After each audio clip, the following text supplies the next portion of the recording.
Hello বন্ধুরা, আশা করি তোমরা সবাই ভালো আছো। আজকে রবিবার, ছুটির দিন, ভাবলাম একটা ভালো জায়গায় তোমাদেরকে নিয়ে যাবো। খুব সুন্দর একটা মন্দিরে। তো এই মন্দিরটা ঘাটাল থেকে মনসুকা যাওয়ার পথে পড়বে। তো এখন আমরা চলে এসেছি বাবা পঞ্চানন্দের মন্দিরে। এই বাবা পঞ্চানন্দর পাঁচু ঠাকুর নামে পরিচিত, বাংলার লোক সংস্কৃতিতে এক জনপ্রিয় দেবতা। এই বাবাকে ক্ষেত্রপাল নামেও আমরা চিনি। তো এই বাবা এত জাগ্রত, কি আর বলবো তোমাদেরকে। মন থেকে তুমি যদি কিছু মানসিক করো, অবশ্যই বাবা পূরণ করেন।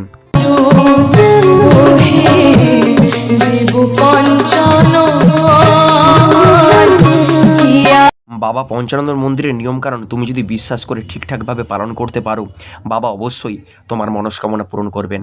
জয় বাবা পঞ্চানন্দর। তো আরেকটা জায়গায় যাচ্ছি, যেটা দেখলে তোমাদের মনটা একদম খুশিতে ভরে যাবে। যারা নতুন দেখছো আমার ভিডিওটা, অবশ্যই ফলো করে দিও বন্ধুরা। হর হর মহাদেব। এটা হচ্ছে আমাদের ঘাটালের সব থেকে বড় শিব। তো মহাদেবকে দেখলে একটাই কথা আসে, নমঃ পার্বতী পতে, হর হর মহাদেব।